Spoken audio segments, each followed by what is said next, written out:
எல்லாருக்கும் வணக்கம். நான் Hema Subramanian. Welcome to home cooking Tamil. இன்னைக்கு நம்ம அருமையான பிரேக்ஃபாஸ்ட் காம்போ ரெசிபிஸ் தான் பார்க்க போறோம். நம்ம யூஸ்வலா செய்யற தோசை விட இன்னைக்கு நம்ம கொண்டக்கடலை தோசை எப்படி செய்யறதுன்னு பார்க்க போறோம். அதோட சேர்த்து தொட்டு சாப்பிட்றதுக்கு 2 சூப்பரான சட்னிஸ். ஸோ வாங்க நம்ம இப்போ ரெசிபிஸ்குள்ள போகலாம்.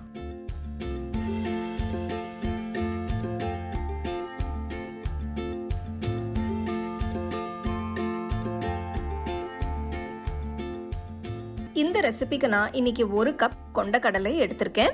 இதுல தேவையான அளவு தண்ணியை ஊத்தி 8 மணி நேரம் ஊற விடுங்க. 8 மணி நேரத்துக்கு அப்புறம் பாத்தீங்கன்னா கொண்டக்கடலை நல்லா ஊறிடுச்சு. இன்னொரு பவுல்ல 1/2 கப் பச்சை அரிசி அப்புறம் 1 டீஸ்பூன் வெந்தயம் சேர்த்து தேவையான அளவு தண்ணியை ஊத்தி 8 மணி நேரம் ஊற விடுங்க. இப்போ கொண்டக்கடலை அரிசி ரெண்டுமே நல்லா ஊறிடுச்சு. நெக்ஸ்ட் இதை ரெண்டையும் ஒன்னா சேர்த்து அரைச்சுக்கலாம். மிக்சியில பாதி கொண்டக்கடலை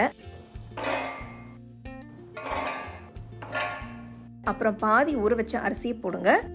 மொத்தமா போட்டு அரைக்க வேண்டாம், பேட்சா அரைச்சுக்கலாம். நெக்ஸ்ட் இதுல 1 துண்டு இஞ்சி நறுக்குனது, 2 பச்சை மிளகாய் நறுக்குனது, கொஞ்சமா தண்ணி ஊத்தி இப்போ நல்லா பேஸ்டா அரைச்சுக்கோங்க.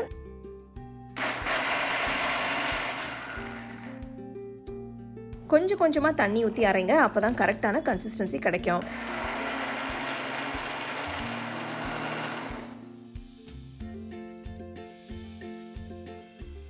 மாவு ஒரு பவுலுக்கு மாத்திட்டு நெக்ஸ்ட் மீதி இருக்கிற கொண்டக்கடலையும் அரிசியும் போட்டு கொஞ்சமா தண்ணி ஊத்தி நல்லா அரைச்சுக்கோங்க.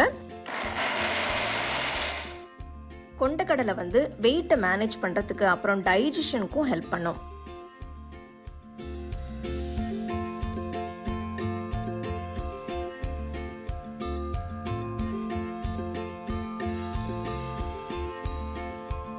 மாவு ரெடி ஆயிடுச்சு.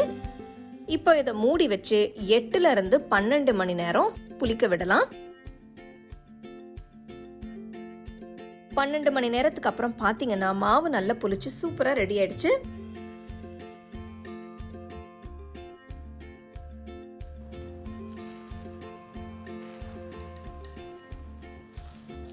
பாத்தீங்கன்னா மாவு கட்டியா இருக்கு.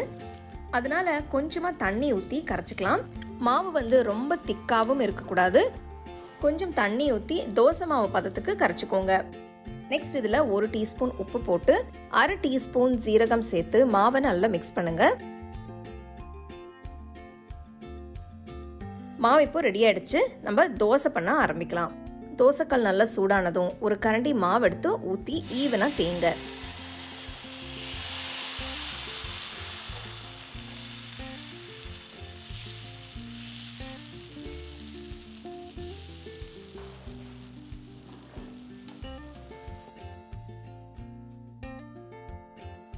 கொஞ்சமா நெய்யை தோசையோட எல்லா பக்கமும் அப்புறம் சென்டர்லயும் ஊத்துங்க.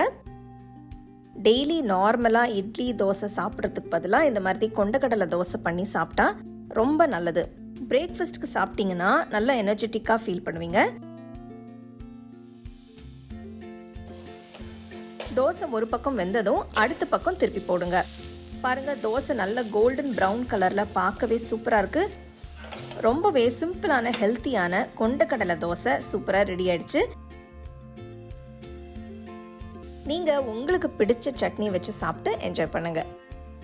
ஸோ மற்ற தோசை ரெசிபீஸ்க்கெல்லாம் கூட நான் லிங்க்ஸ் தரேன், அதை பார்த்து நீங்க அதை கூட ட்ரை பண்ணலாம்.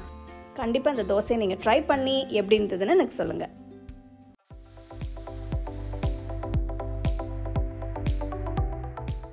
முதல்ல சிம்பிள் தேங்காய் சட்னி செஞ்சு காட்ட போறேன். இதுக்கு நான் 1 கப் ஃப்ரெஷ் தேங்காய் துருவல் எடுத்திருக்கேன். இதை மிக்சர் ஜார்ல போடுங்க. இது கூட 1/4 கப் உடைச்ச கடலை, 1/2 டீஸ்பூன் உப்பு, 2 பச்சை மிளகாய் போடுங்க. இதுல கொஞ்சமா தண்ணி ஊத்தி அரைங்க. நீங்க அதிகமா தண்ணி ஊத்தினா சட்னி ரொம்ப தண்ணியா போயிடும்.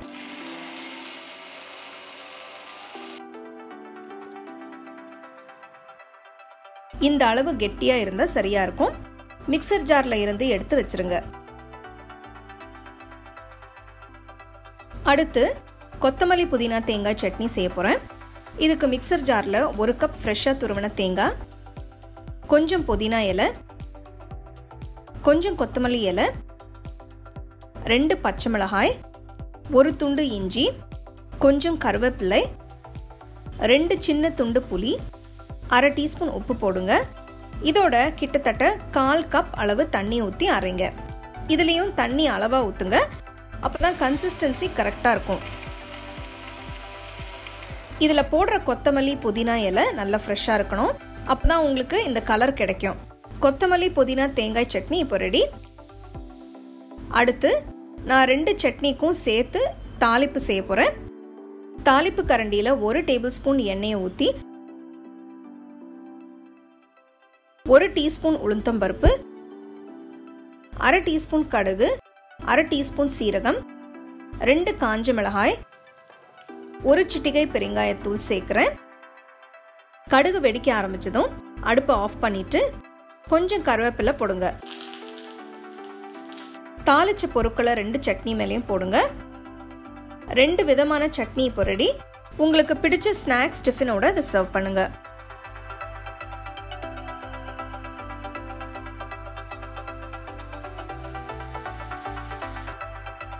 வித்தியாசமான கொண்டக்கடலை தோசை எப்படி செய்யறதுன்னு பார்த்தீங்க.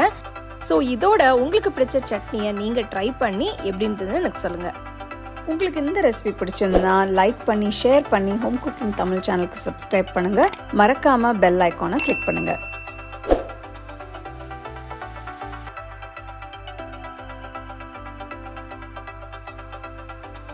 The second edition of our home cooking book is now available on our website 21frames.in.